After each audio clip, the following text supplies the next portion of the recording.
दिसंबर 2024 की साकार मुरली। मीठे बच्चे, तुम माता पिता के सम्मुख आए हो अपार सुख पाने। बाप तुम्हें घनेरे दुखों से निकाल घनेरे सुखों में ले जाते हैं।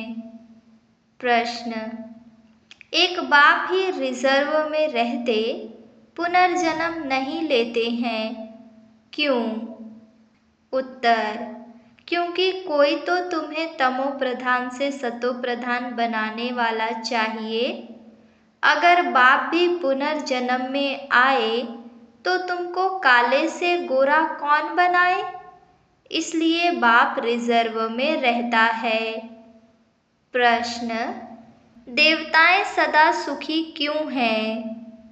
उत्तर, क्योंकि पवित्र हैं। पवित्रता के कारण उनकी चलन सुधरी हुई है। जहाँ पवित्रता है वहाँ सुख शांति है। मुख्य है पवित्रता। ओम शांति। मीठे मीठे सिकिलधे बच्चों प्रति रूहानी बाप समझाते हैं। वह बाप भी है, माता पिता भी है। तुम गाते थे ना, तुम माता पिता हम बालक तेरे। सब पुकारते रहते हैं। किसको पुकारते हैं? परम पिता परमात्मा को। बाकी उनको समझ में नहीं आता कि उनकी कृपा से सुख घनेरे कौन से और कब मिले।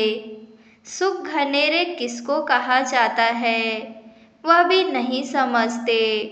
अभी तुम यहाँ सामने बैठे हो, जानते हो यहाँ कितने दुख घनेरे हैं।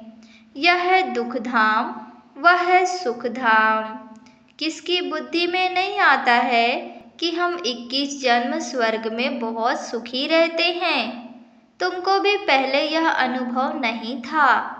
अभी तुम समझते हो हम उस परम पिता परमात्मा माता पिता के सामने बैठे हैं। जानते हो हम 21 जन्मों के लिए स्वर्ग की बादशाही प्राप्त करने के लिए ही यहाँ आते हैं। बाप को भी जान लिया और बाप द्वारा सारे सृष्टि चक्र को भी जान लिया है।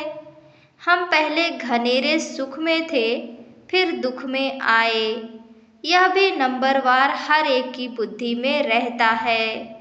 स्टूडेंट को तो सदैव याद रहना चाहिए, परंतु बाबा देखते हैं घड़ी घड़ी भूल जाते हैं, इसलिए फिर मुरझा जाते हैं। छुई मुई अवस्था हो जाती है, माया वार कर लेती है। वह जो खुशी होनी चाहिए वह नहीं रहती। नंबरवार पद तो है ना, स्वर्ग में तो जाते हैं, परंतु वहाँ भी राजा से लेकर रंक तक रहते हैं ना। वह गरीब प्रजा, वह साहूकार। स्वर्ग में भी ऐसे हैं तो नरक में भी ऐसे हैं, ऊंच और नीच। अभी तुम बच्चे जानते हो हम पुरुषार्थ करते हैं सुख घनेरे पाने के लिए। इन लक्ष्मी नारायण को सबसे जास्ती सुख घनेरे हैं ना। मुख्य है पवित्रता की बात। पवित्रता के सिवाय पीस और प्रॉस्पर्टी मिल नहीं सकती। इसमें चलन बहुत अच्छी चाहिए। मनुष्य की चलन सुधरती है पवित्रता से। पवित्र है तो उनको देवता कहा जाता है। तुम यहाँ आए हो देवता बनने के लिए। देवताएं सदा सुखी थे। मनुष्य कोई सदा सुखी हो ना सके। सुख होता ही है देवताओं को। इन देवताओं की ही पूजा करते थे ना, क्योंकि पवित्र थे। सारा मदार है पवित्रता पर। विघ्न भी इसमें ही पड़ते हैं। चाहते हैं दुनिया में पीस हो। बाबा कहते हैं सिवाय पवित्रता के शांति कभी हो ना सके। पहली पहली मुख्य है ही पवित्रता की बात। पवित्रता से ही सुधरी हुई चलन होती है। पतित होने से फिर चलन बिगड़ती है। समझना चाहिए अब हमको फिर से देवता बनना है तो पवित्रता जरूर चाहिए। देवताएं पवित्र हैं तब तो अपवित्र मनुष्य उनके आगे माथा टेकते हैं। मुख्य बात है पवित्रता की। पुकारते भी ऐसे हैं, हे पतित पावन आकर हमको पावन बनाओ। बाप कहते हैं, काम महाशत्रु है, इन पर जीत पहनो। इन पर जीत पाने से ही तुम पवित्र बनेंगे। तुम जब पवित्र सतो प्रधान थे तो शांति थी, सुख भी था। तुम बच्चों को अब याद आई है, कल की तो बात है। तुम पवित्र थे तो अथाह सुख शांति सब कुछ था। अब फिर तुमको यह लक्ष्मी नारायण बनना है। इसमें पहली मुख्य बात है संपूर्ण निर्विकारी बनना। यह तो गायन है, यह है ज्ञान यज्ञ। इसमें विघ्न तो जरूर पड़ेंगे। पवित्रता के ऊपर कितना तंग करते हैं। आसुरी संप्रदाय और दैवी संप्रदाय भी गाई हुई है। तुम्हारी बुद्धि में है, सतयुग में यह देवता थे। भल सूरत तो मनुष्यों की है, परंतु उन्हों को देवता कहा जाता है। वहाँ है संपूर्ण सतो प्रधान, कोई भी खामी वहाँ होती नहीं। हर चीज परफेक्ट होती है। बाप परफेक्ट है तो बच्चों को भी परफेक्ट बनाते हैं। योग बल से तुम कितने पवित्र ब्यूटीफुल बनते हो। यह मुसाफिर तो एवर गोरा है, जो तुमको सावरे से आकर गोरा बनाते हैं। वहाँ नेचुरल ब्यूटी होती है, खूबसूरत बनाने की दरकार नहीं रहती। सतो प्रधान होते ही हैं खूबसूरत, वही फिर तमो प्रधान होने से काले हो पड़ते हैं। नाम ही है श्याम और सुंदर। श्री कृष्ण को श्याम और सुंदर क्यों कहते हैं? इसका अर्थ कभी कोई बता न सके सिवाय बाप के। भगवान बाप जो बातें सुनाते हैं वह और कोई मनुष्य सुना नहीं सकते। चित्रों में स्वदर्शन चक्र देवताओं को दे दिया है। बाप समझाते हैं, मीठे मीठे बच्चों, स्वदर्शन चक्र की तो देवताओं को दरकार नहीं। वह क्या करेंगे शंख आदि? स्वदर्शन चक्रधारी तुम ब्राह्मण बच्चे हो, शंख ध्वनि भी तुमको करनी है। तुम जानते हो अब विश्व में कैसे शांति स्थापन हो रही है। साथ में चलन भी अच्छी चाहिए। भक्ति मार्ग में भी तुम देवताओं के आगे जाकर अपनी चलन का वर्णन करते हो ना, परंतु देवताएं कोई तुम्हारी चलन को सुधारते नहीं हैं। सुधारने वाला और है, वह शिव बाबा तो है निराकार। उनके आगे ऐसे नहीं कहेंगे कि आप सर्वगुण संपन्न हो। शिव की महिमा ही अलग है, देवताओं की महिमा गाते हैं। परंतु हम ऐसे कैसे बने? आत्मा ही पवित्र और अपवित्र बनती है ना। अब तुम्हारी आत्मा पवित्र बन रही है। जब आत्मा संपूर्ण बन जाएगी तो फिर यह शरीर पतित नहीं रहेगा। फिर जाकर पावन शरीर लेंगे। यहाँ तो पावन शरीर हो न सके। पावन शरीर तब हो जब प्रकृति भी सतो प्रधान हो। नई दुनिया में हर एक चीज सतो प्रधान होती है। अभी 5 तत्व तमो प्रधान हैं, इसलिए कितने उपद्रव होते रहते हैं। कैसे मनुष्य मरते रहते हैं। तीर्थ यात्रा पर जाते हैं, कोई एक्सीडेंट हुआ, मर पड़ते। जल, पृथ्वी आदि कितना नुकसान करते हैं। यह सब तत्व तुमको मदद करते हैं। विनाश में अचानक बाढ़ आ जाती, तूफान लगते, यह है नेचुरल आपदाएं। यह बॉम्ब्स आदि जो बनाते हैं वह भी ड्रामा में नूद है। उनको ईश्वरीय आपदाएं नहीं कहेंगे, वह तो मनुष्यों के बनाए हुए हैं। अर्थक्वेक आदि कोई मनुष्यों के बनाए हुए नहीं है। यह आपदाएं सब आपस में मिलती हैं, पृथ्वी से हल्काई होती है। तुम जानते हो कैसे बाबा हमको एकदम हल्का बनाकर साथ ले जाते हैं नई दुनिया में। माथा हल्का होने से फिर चुस्त हो जाते हैं ना। तुमको बाबा बिल्कुल हल्का कर देते हैं। सब दुख दूर हो जाते हैं। अभी तुम सबका माथा बहुत भारी है, फिर सब हल्के, शांत, सुखी हो जाएंगे। जो जिस धर्म वाले हैं सबको खुशी होनी चाहिए। बाबा आया हुआ है सबकी सद्गति करने। जब पूरी स्थापना हो जाती है तब फिर सब धर्म विनाश हो जाते हैं। आगे तुम्हारी बुद्धि में यह ख्याल भी नहीं था, अभी समझते हो। गायन भी है ब्रह्मा द्वारा स्थापना, बाकी अनेक धर्म सब विनाश। यह कर्तव्य एक बाप ही करते हैं, दूसरा कोई कर न सके सिवाय एक शिव बाबा के। ऐसा अलौकिक जन्म और अलौकिक कर्तव्य किसका हो न सके। बाप है ऊंचे ते ऊंच, तो उनका कर्तव्य भी बहुत ऊंच है। करण करावन हार है ना। तुम नॉलेज सुनाते हो, बाप आया हुआ है इस सृष्टि से पाप आत्माओं का बोझ उतारने के लिए। यह तो गायन भी है ना। बाप आते हैं एक धर्म की स्थापना और अनेक धर्मों का विनाश करने। तुमको अब कितना ऊंच महात्मा बना रहे हैं।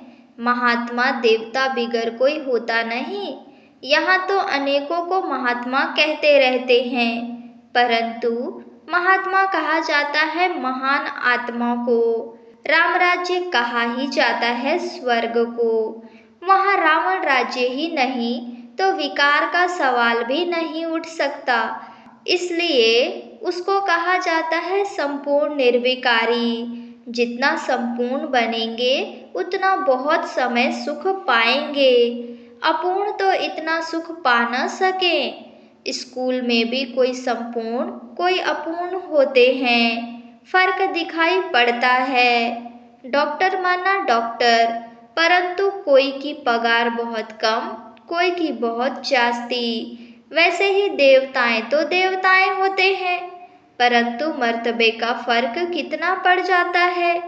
बाप आकर तुमको ऊंच पढ़ाई पढ़ाते हैं। श्री कृष्ण को कहते हैं श्याम सुंदर, सांवरा कृष्ण भी दिखाते हैं। श्री कृष्ण सांवरा थोड़े ही होता है, नाम रूप तो बदल जाता है ना। सो भी आत्मा सांवरी बनती है। भिन्न नाम रूप देश काल अभी तुमको समझाया जाता है, तुम समझते हो। बरोबर हम शुरू से लेकर कैसे पाठ में आए हैं। पहले देवता थे, फिर देवता से असुर बने। बाप ने 84 जन्मों का राज भी समझाया है, जिसका और कोई को पता नहीं है। बाप ही आकर सब राज समझाते हैं। बाप कहते हैं, मेरे लाडले बच्चे, तुम हमारे साथ घर में रहते थे ना। तुम भाई भाई थे ना। सब आत्माएं थी, शरीर नहीं था। बाप था और तुम भाई भाई थे, और कोई संबंध नहीं था। बाप तो पुनर्जन्म में आते नहीं, वह तो ड्रामा अनुसार रिजर्व रहते हैं। उनका पाठ ही ऐसा है। तुमने कितना समय पुकारा है वह भी बाप ने बताया है। ऐसे नहीं द्वापर से पुकारना शुरू किया है, नहीं, बहुत समय के बाद तुमने पुकारना शुरू किया है। तुमको तो बाप सुखी बनाते हैं, अर्थात सुख का वर्षा बाप दे रहे हैं। तुम भी कहते हो, बाबा हम आपके पास कल्प कल्प अनेक बार आए हैं। यह चक्र लगता ही रहता है। हर 5000 वर्ष के बाद बाबा आपसे मिलते हैं और यह वर्षा पाते हैं। जो भी सब देहधारी हैं सब स्टूडेंट हैं। पढ़ाने वाला है विदेही, यह उनकी देह नहीं है, खुद विदेही है। यहाँ आकर देह धारण करते हैं। देह बिगर बच्चों को पढ़ावे कैसे। सभी रूहों का वह बाप है। भक्ति मार्ग में सब उनको पुकारते हैं, बरोबर रुद्र माला सिमरते हैं। ऊपर में है फूल और युगल मेरू, वह तो एक जैसे ही है। फूल को क्यों नमस्कार करते हैं, यह भी अभी तुमको पता पड़ा है कि माला किसकी फेरते हैं? देवताओं की माला फेरते हैं या तुम्हारी फेरते हैं? माला देवताओं की है या तुम्हारी है? देवताओं की नहीं कहेंगे, यह ब्राह्मण ही है जिनको बाप बैठ पढ़ाते हैं। ब्राह्मण से फिर तुम देवता बन जाते हो। अभी पढ़ते हो, फिर वहाँ जाकर देवता पद पाते हो। माला तुम ब्राह्मणों की है, जो तुम बाप द्वारा पढ़कर मेहनत कर फिर देवता बन जाते हो। बलिहारी पढ़ाने वाले की। बाप ने बच्चों की कितनी सेवा की है, वहाँ तो कोई बाप को याद भी नहीं करते हैं। भक्ति मार्ग में तुम माला फेरते थे, अभी वह फूल आकर तुमको भी फूल बनाते हैं, अर्थात अपनी माला का दाना बनाते हैं। तुम गुलगुल बन जाते हो ना। आत्मा का ज्ञान भी अभी तुमको मिलता है। सारे सृष्टि के आदि मध्य अंत का ज्ञान तुम्हारी बुद्धि में है, तुम्हारी ही महिमा है। तुम ब्राह्मण बैठ आप समान ब्राह्मण बनाकर फिर स्वर्गवासी देवी देवता बनाते हो। देवताएं स्वर्ग में रहते हैं। तुम जब देवता बन जाते हो, वहाँ तुमको पास्ट प्रेजेंट फ्यूचर की नॉलेज नहीं होगी। अभी तुम ब्राह्मण बच्चों को ही पास्ट प्रेजेंट फ्यूचर का ज्ञान मिलता है, और कोई को भी ज्ञान नहीं मिलता। तुम बहुत बहुत भाग्यशाली हो, परंतु माया फिर भुला देती है। तुमको कोई यह बाबा नहीं पढ़ाते हैं, यह तो मनुष्य हैं, यह भी पढ़ रहे हैं। यह तो सबसे लास्ट में था। सबसे नंबर 1 पतित वही फिर नंबर 1 पावन बनते हैं। कितना सुखी होते हैं। एम ऑब्जेक्ट सामने खड़ी है, बाप तुमको कितना ऊंच बनाते हैं। आयुष्मान भव, पुत्रवान भव। यह भी ड्रामा में नूद है। बाप कहते हैं अगर आशीर्वाद दूं फिर तो सबको देता रहूं। मैं तो तुम बच्चों को पढ़ाने आता हूँ। पढ़ाई से ही तुम्हें सब आशीर्वादें मिल जाती है। अच्छा, मीठे मीठे सिकिलधे बच्चों प्रति माता पिता बाप दादा का याद प्यार और गुड मॉर्निंग। रूहानी बाप की रूहानी बच्चों को नमस्ते। धारणा के लिए मुख्य सार। पहली पॉइंट, जैसे बाप परफेक्ट है, ऐसे स्वयं को परफेक्ट बनाना है। पवित्रता को धारण कर अपनी चलन सुधारनी है। सच्चे सुख शांति का अनुभव करना है। दूसरी पॉइंट, सृष्टि के आदि मध्य अंत का ज्ञान बुद्धि में रख ब्राह्मण सो देवता बनाने की सेवा करनी है। अपने ऊंचे भाग्य को कभी भूलना नहीं है। वरदान, धारणा स्वरूप द्वारा सेवा करके खुशी का प्रत्यक्ष फल प्राप्त करने वाले सच्चे सेवाधारी भव। सेवा का उमंग रखना बहुत अच्छा है, लेकिन यदि सरकमस्टांस अनुसार सेवा का चांस आपको नहीं मिलता है तो अपनी अवस्था गिरावट व हलचल में न आए। अगर ज्ञान सुनाने का चांस नहीं मिलता है, लेकिन आप अपनी धारणा स्वरूप का प्रभाव डालते हो तो सेवा की मार्क्स जमा हो जाती है। धारणा स्वरूप बच्चे ही सच्चे सेवाधारी हैं। उन्हें सर्व की दुआएं और सेवा के रिटर्न में प्रत्यक्ष फल खुशी की अनुभूति होती है। स्लोगन, सच्चे दिल से दाता विधाता वरदाता को राजी कर लो तो रूहानी मौज में रहेंगे। अच्छा, ओम शांति।